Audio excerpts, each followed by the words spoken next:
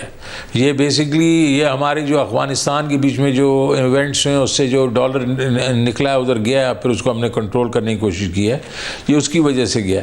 تو یہ ریئل ایک قسم سے وہ جس کو آپ کا فری مارکیٹ والی بات نہیں ہے. اور اس کے بیچ میں تو سینٹرل بینک جو ہے وہ بالکل اس میں بجا ہوتا ہے کہ اگر اسپیکولیٹر اگر آ رہا ہے تو وہ اس میں انٹروین کرے. لیکن ہم نے یہ جو سعودی کی ہماری فیسلٹی آئی ہے اس کی وجہ سے آٹومیٹکلی اس پہ اثر پڑا ہے، مثبت اثر پڑا ہے. تو وہ 171 پہ تو آ ہی گیا ہے. تو اب انشاءاللہ ہم دیکھتے ہیں اس کو یہ ریئل افیکٹو ایکسچینج ریٹ کے قریب کیسے آئے گا. یہ اور صاحب یہ سعودی عرب کی طرف سے کتنی سرٹن ہے فیسلٹی؟ لاسٹ ٹائم بھی انہوں نے ظاہر پاکستان کو پیکیج دیا تھا، پھر اچانک درمیان میں تھوڑی سی ناراضی ہوئی، وہ پیسے واپس نکال لیے اور پھر چین سے لے کے انہیں دینے پڑے. یہ سسٹینیبل ہے جس پہ ہم ریلائی کر سکتے ہیں کہ جی ہاں یہ 4.2 ارب ڈالر آئیں گے ہمارے آئل فیسلٹی کی صورت میں بھی، اور 3.2% پہ جو وہ ہمیں قرض دے رہے ہیں؟ بالکل آئیں گے. میرے سامنے یہ ایگریمنٹ ہوا ہے، کراؤن پرنس نے ان کو حکم دیا ہے. پھر اس کے بعد ان کے فائنانس منسٹر کا مجھے ٹیلی فون آ گیا، پھر انہوں نے یہ پریس ریلیز دی ہے، ہم نے نہیں دی، انہوں نے دی ہے، فائنانس منسٹر نے دی ہے ان کی اپنا آف سعودی عربیہ. تو اس لیے تو انشاءاللہ یہ ہے تو حقیقت ہے. مجھے ساتھ ہی بتائے گا، شرح سود میں اضافہ کرنے کے لیے بھی کیا آئی ایم ایف کا دباؤ تھا اس حوالے سے؟ آئی ایم ایف کا جو شرح سود کا جو ہے یار، یہ تو بالکل ایک قسم کا اسٹیٹ بینک کے ساتھ ان کا تعلق ہوتا ہے. میں تو اس میں انٹرفیئر ہی نہیں کرتا ہوں. اور صاحب مگر جو 9.2% کا انفلیشن کا نمبر آ رہا ہے، ظاہر آپ کم ٹارگٹ کر رہے تھے، ساتھ میں اسٹیٹ بینک نے 25 بیسس پوائنٹ بڑھائے، مگر 6 منتھ کے ٹی بل پیپر میں نظر آ رہا ہے ہمیں کہ تقریباً 75-80 بیسس پوائنٹ بڑھ گئے. مارکیٹ ایکسپیکٹ کر رہی ہے، آپ کے آکشنز میں بھی نظر آ رہا ہے کہ مارکیٹ ایکسپیکٹ کر رہی ہے کہ انٹرسٹ ریٹس اور بڑھیں گے، جس کا آپ پہ برڈن آئے گا انٹرسٹ پیمنٹ کی صورت میں، بجٹ کی صورت میں. ہاں دیکھیں، ہماری اس میں ضرور آئے گا. اگر دیکھیں اس وقت 9.2% انفلیشن ہے، لیکن آپ نے کور انفلیشن دیکھی ہوگی تو وہ 6.7 پہ ہی ہے. 6.7 ایک ہے، 6.4 ایک ہے، تو تقریباً ایوریج میں 6.6% کور انفلیشن ہے. تو ہمیں کور انفلیشن کے ساتھ اس کا وہ تعین کرنا چاہیے. لیکن یہ ضروری ہے کہ اگر اوور آل انفلیشن 9.1 ہے، 9.2 ہے، تو ہو سکتا ہے کہ کوئی انٹرسٹ سے تھوڑا سا بڑھے، لیکن ہمیں اس سے فرق نہیں پڑتا. اس لیے کہ دیکھیں دو سائڈ ہیں. ایک تو یہ ہے کہ آئی ایم ایف کی طرف سے پرائمری ڈیفیسٹ کے اوپر ان کا زور ہوتا ہے. پرائم ڈیفیسٹ میں یہ جو ہماری انٹرسٹ کاسٹ ہے یہ بیچ میں نہیں آتی، اس کو اکاؤنٹ فار نہیں کیا جاتا. تو اور دوسری سائڈ پہ میں اپنے ریونیوز میں بہت آگے ہوں، تو مجھے ادھر سے بھی فرق نہیں پڑتا، کیونکہ اس وقت آپ کو معلوم ہے اپنے ٹارگٹ سے 230-240 ارب روپیہ 4 مہینوں میں آگے ہوں، تو وہ بھی مجھے کوئی فرق نہیں پڑتا.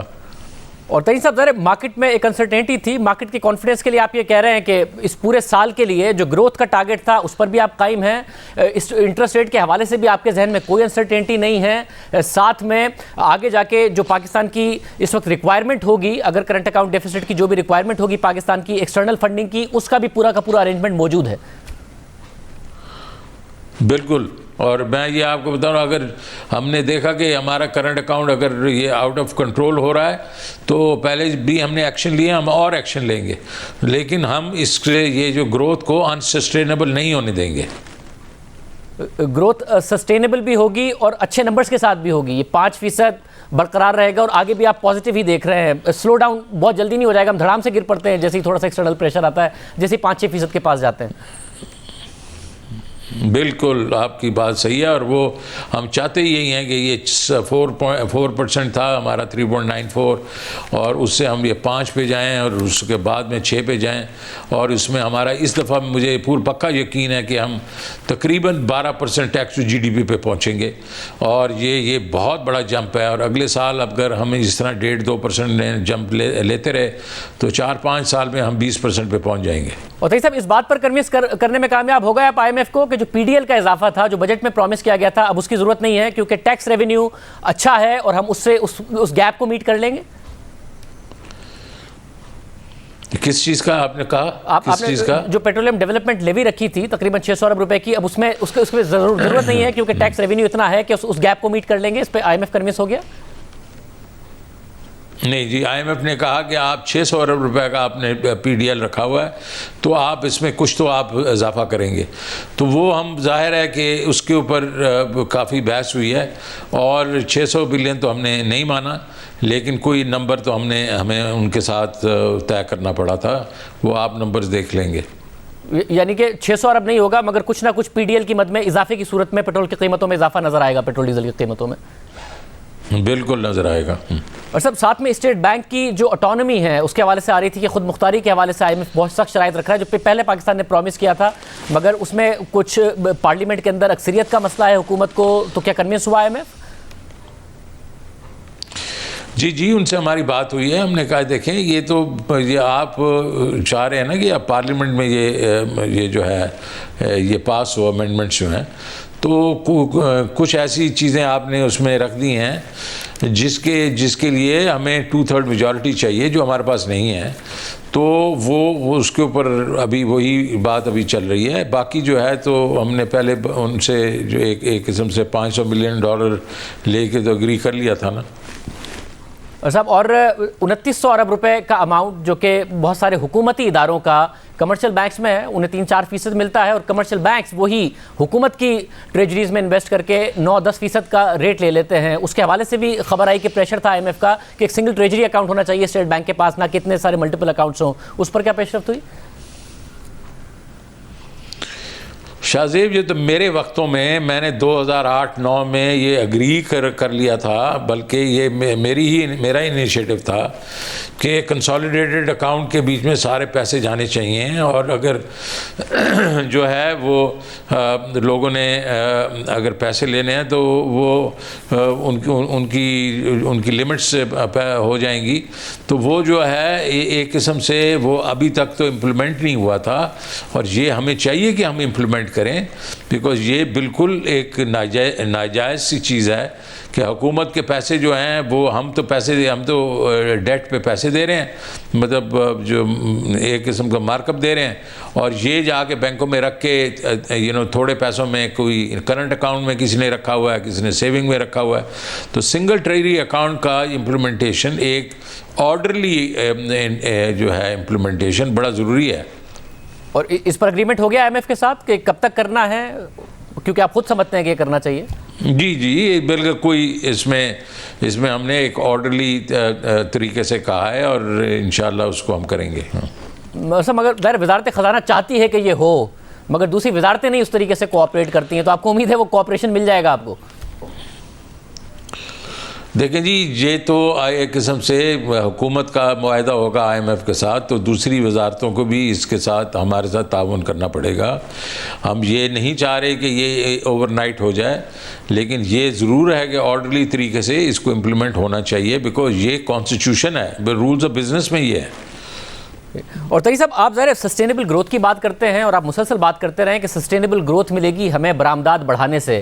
برآمدات بڑھ رہی ہیں مگر درآمدات زیادہ تیزی سے بڑھ رہی ہیں، شاید اس سال بھی ہم 28-29 ارب ڈالر کی گڈس کی برآمدات کر سکیں. اس کے آگے آپ کو نظر آ رہا ہے کہ ایسی ایکسپینشن ہو رہی ہے چاہے وہ آئی ٹی میں ہو یا انڈسٹری میں ہو کہ ہم سسٹینیبل بنیادوں پر اپنی برآمدات بڑھانے میں کامیاب ہو جائیں؟ بالکل میں اس میں یقین رکھتا ہوں کہ ہم اس وقت بھی ہم لوگوں نے، حالانکہ اس وقت جو ہماری جو ایکسپورٹس ہیں وہ ٹیک آف کر رہی ہیں، لیکن کیونکہ ان کا جو حجم ہے وہ امپورٹ سے بلکہ آدھے سے بھی کم ہے، تو جو 35% کی ہماری ایکسپورٹ کی گروتھ ہو رہی ہے آئی ٹی ملا کے، وہ ہم نے اس کو جس اور طریقوں سے ہم نے اس کو برج کرنا ہے اس گیپ کو 1-2 سال، کیونکہ ہمارا آئی ٹی جو ہے وہ انشاءاللہ ہم نے ان کو جس قسم کے انسینٹیوز دیے ہیں وہ اگر 100% گروتھ ریٹ کے ٹریجیکٹری پہ چلا گیا تو اگلے 4-5 سال میں 51 بلین کی تو آئی ٹی ایکسپورٹ ہوگی، اور یہ باقی ایکسپورٹ بھی کافی میرے خیال میں اس میں ڈائیورسفیکیشن بھی آ رہی ہے اور ویلیو ایڈیشن بھی آ رہی ہے. تو ہم نے یہ بڑا دھیان رکھنا ہے امپورٹس کے اوپر کہ یہ آؤٹ آف کنٹرول نہ ہوں، اور ہم ان کو اگلے 2-3 سال کے بعد پھر ہم اس پرابلم سے ہمیشہ کے لیے نکل جائیں گے.